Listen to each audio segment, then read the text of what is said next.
okasalanga wano jagala kiri okuyiza striker akola bulungi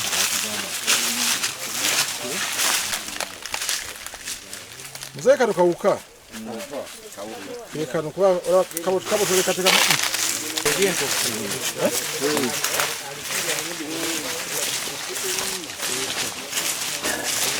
watu warufiwe atume kama badoteka mochi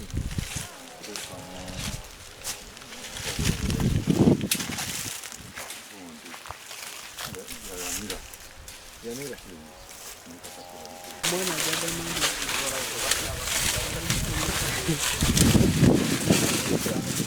manyo basho oguliko na maso ga wali ko tsimba abagute guno muti oguliko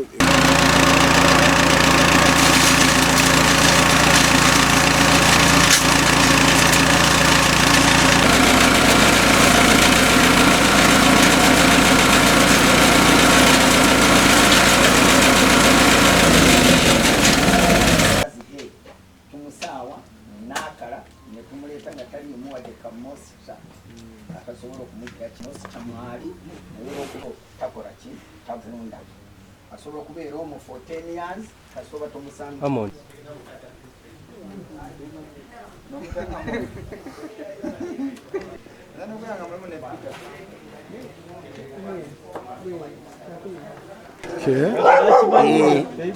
ng'omuntu yenna bw'aba ng'ali kamfa kulya yes no si buli lukama 12 ku makya 8 lwaggulu naye ekimanyi nti olunsi esobola n'okusukamu naye limitations z'ebyo byoziwa waliwo bingi nnyo byotosobola ku affordinga n'ogigira ki n'ogitambulizaawo mwana ono tatuuka naye nga egenda tuyambako nnyo tulina ettaka ano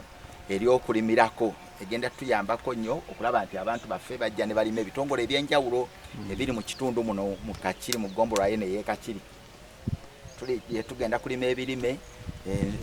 ebifukirirwa horticulture mainire gwe tugenda okubeesingako then n'emmwanyi era ennimiro jjajjira batwagitandikako eyo tuvaano tugenda ekyagadde kulaga amazzi we gava solar plant eno tekozesa masannyalaze naye ng'esobola okukuba bulungi amazzi negatwala ng'amasannyalaze ettaka schemes naye nga tebazirabako naye kati wano twazifuna mu Wakiso twagifuna skimu eno twagala abaana b'amasomero bajje basomereko abantu baffe abala bajje basomereko bayige kati yensonga eno ndozamulaba enkuba bwetonye mu musana guno bweti yonna ekazi 12 okuva wano enkuba kati osalako obusaze ekitundu kati wali wasibe bw'oba oyagala kufukirira eri ng'ogenda osumulula eri bw'oba oyagala kufukirira eri ng'oweyongerayo bw'otyo layini zitambula paka ekazi 12 weziggwayo zonna ziri batwaziwayalinga bwe tuti moza naddala ffe nga bano essomero lino lya lifandingibwa kufandingibwa tetufunamu naye tusomoozebwa nnyo property taxes kuba kati nga ffe wano bajja ne batusalira nti tulina okusasula ndowooza 1.2 ekiya naye ng'ekyamazima ssente tetuzirina kubanga nti bwe tuba tusaba ssente mu baddoona okuyamba bano abaana kiba kaluubiriro kiteeka mu accountability yaabwe nti no olina ssente z'osasudde ku property taxes kubanga tuba tukisuubira nti ng'eggombolola oba ng'edistrict yali badde eraba ettaffaali lye tuteeka ku kitundu ati kuba gwali badde mulimu gwa gavumenti naye ffe tugukola mu nkola eya Nakyewa yesebo erinnya n'essomero amannya nze basese balya Jackson Mutebi essomero lya FPA High School Kobero kusoma kubanga amasomero galinga wala abaana bava mu primary bakomaawo naye kati ekitundu tukiwa essuubi kuba nti balaba nti essomero lyaffe litambuddeko balaba abaana performance ze bakola n'okubeera nti n'abaana kati basobola okulaba abaana bava mu bitundu nti batandise okujoininga university kuba kati batandise n'okufunako abaana abajja wano okukola internship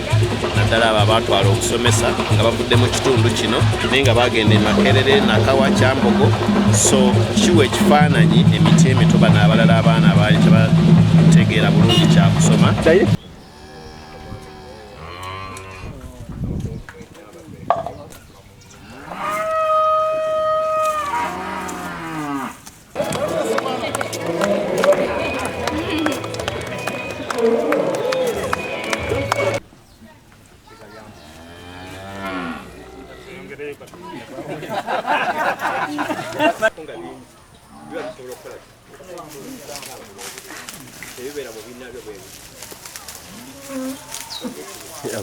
ovudde mu Monte.